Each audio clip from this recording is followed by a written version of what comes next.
Why, you have so much music. What are you listening to? Come here, baby. You know you drive me up a wall the way you make good for all the nasty tricks you pull. If you're anything like me, you've probably seen the first Twilight movie about 1 billion times. But I'll admit, I have a different relationship with the franchise than, I guess, a lot of its most ardent fans do. I didn't read the books, and I believe, in my heart of hearts, that the Twilight saga, especially the first and last films, are some of the funniest goddamn movies ever made. They provide endless comedic returns. Also, the baseball scene. The baseball scene is everything to me. But nonetheless, while you may not agree that the films are comedic genius in disguise, I think we can all agree that the saga's soundtrack is iconic. From Paramore to Radiohead to Death Cab, the soundtrack takes us back to a simpler time, before the 2008 financial crisis. And even within the movie, music seems to play a key role, and look no further than the notorious scene of Edward inviting Bella into his room in the first movie. Why, you have so much music. But wait. What music does Edward have in his collection? That is the exact question we're going to attempt to answer today.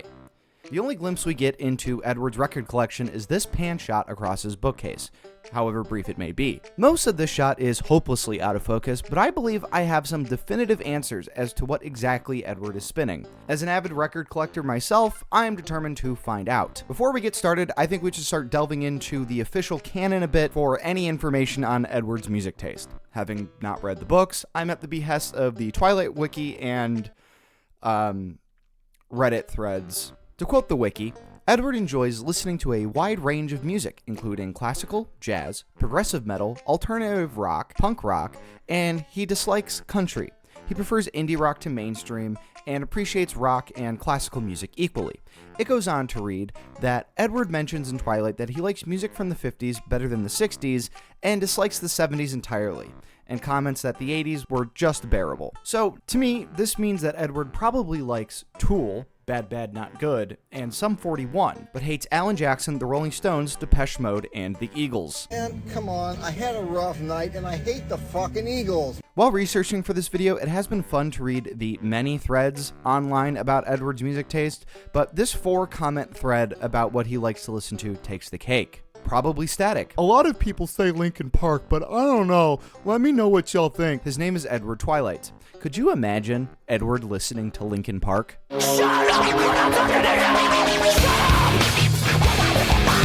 Now that we have a general sense of Edward's music taste, we can now begin to see if the CDs featured in the movie line up at all with what is considered canon. But like I said earlier, the shot of the CDs is really out of focus, but you can make out a few of the titles here in the first set. I did use an AI tool that just barely sharpened the image to help me, and I did ask for help on Reddit. Starting out, the first CD that I could identify is You'll Never Get to Heaven by the UK's 5446.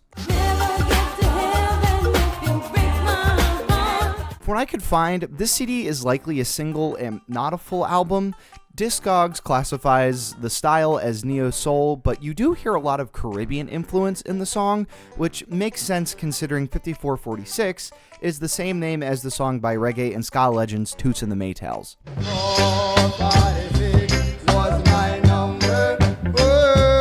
Now, I know the books don't say that Edward enjoys Caribbean-influenced neo-soul, but when you're over 100 years old, maybe it grows on you. I don't know.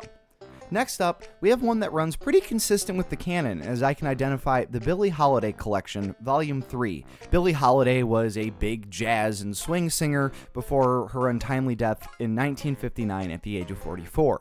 She rose to stardom in the mid-30s and kept that rolling into the 40s, which plays into the whole idea that Edward liked older music, especially of the 50s and prior. At least until prog metal became a thing, I guess. Next on the shelf is a little bit harder to make out, but shout out to the folks on r/CD collectors for helping me because we can identify Poor Man's Son by Frankie Perez. This is classified as alt-rock, which runs consistent with the canon, but it does give off a bit of like this hard-edged southern western influence, which makes sense because apparently Frankie Perez did a ton of music for the show Sons of Anarchy, a show about a biker gang, and that sound is kind of perfect for the show. But now we have a CD that goes against the canon pretty explicitly. we have Dwight Yoakam's Dwight Live, a live album from the country artist of the same name. Look, just because you have a CD doesn't mean that you enjoy the artist. I know I have a couple of CDs from artists or genres that I don't care for. When you collect, you may run into a bargain bin and try stuff out. But usually, in my experience, you put those CDs to the side with the other CDs you don't care for until there's enough to either sell off or you just give away to the thrift store. You don't generally keep them on your main shelf, but hey, if Eddie hates country, maybe Dwight Yoakam is the exception. If you have any artists that you like from a genre you typically don't listen to, let me know down in the comments. Next up, it's not really a country artist per se, but it is one that's kind of out of left field. We have El Catrero by Vicente Fernandez, which was the album that predates the film of the same name. Fernandez was a singer-songwriter, musician, and actor from Mexico who was active for the better part of 50 years. It's starting to seem like the film didn't pay that much attention to CDs that featured in the Shot of Edward's music collection as far as ringing true to his music taste that's laid out in the books. But you know, all us Twilight freaks are going to pay attention to that in spades. But since we know that Edward is bilingual, maybe this one makes more sense than I give it credit for. We move on to the next identifiable CD with Portishead's 1997 self-titled release. I haven't listened to Portishead, but if you want me to react to it on this channel, let me know. That's kind of what I do here. This would ring true to the canon as it's more alternative, but technically it's trip-hop, which makes me wonder if Edward is a Massive Attack guy, which in turn makes me wonder if Edward has ever seen House. You either get that one or you don't. I'm gonna move on. Moving on, we have a true indie project with Icos, At the Speed of Life. Another huge shout out to the folks on Reddit who identified this from the shot, because just by looking at the YouTube hits, only hundreds of people know about this group. Edward is a true hipster in every sense of the word. The only other info I could find on Icos is from their Discogs bio, and they're a band from Chicago, formed in 1994, and they put out this album in 1998. Go check them out if you feel cool, I guess. I just don't know how Edward has just this random ass CD. I guess he really, really hates mainstream. The next CD up is another indie project. Well, at least it was indie until they got massive, but it is an indie project effectively. It's the debut album by the Black Keys, The Big Come Up. This one was actually the first CD that I recognized from the shot in the movie, and it's what gave me the idea to start this project. Not much else to say here other than it features one of my favorite Beatles covers of all time with She Said, She Said. Okay, brace yourself for this next one. Because this next CD means one of two things. Either Edward is shit at organizing his record collection, or it's proof that the production team for the movie did not give a single goddamn fuck about anything that was on the shelf. We have, in all likelihood, Computer Arts Disc 34 from July 1999. But I'm not completely sure on the date on this one, but I'm pretty sure it's Computer Arts Disc. Computer Arts was a monthly subscription magazine that sent a CD-ROM of the latest designer software for things like Illustrator.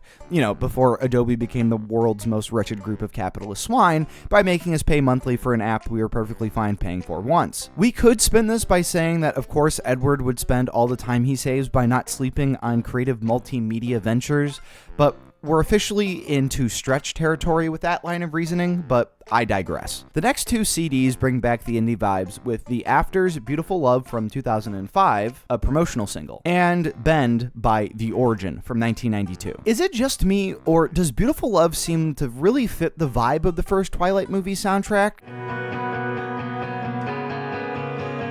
Lastly, on this first set, we have one that's a bit hard to make out, but my best guess is it's Escape by Journey. This is another one that kind of goes against the canon since Journey really made a name for themselves in the 70s, but considering Edward found 80s music to just be bearable, and this one's from 1981, we'll let this one slide. But we move on to the second set of CDs, and I really hate to disappoint, but this set of CDs in this shot is mostly a lost cause. It's just so out of focus. There's only two that I can confidently identify, and I can really only identify the one album. The one artist that I can identify, and it's the first CD on the second set, is Johnny Cash. But which album? I don't know. Please do let me know. I couldn't find this one. At any rate, this is another country artist which runs against the canon, but honestly, it makes more sense that Edward would let Johnny Cash slide over Dwight from earlier if he was going to listen to any country artist, so I don't know what the hell is true anymore.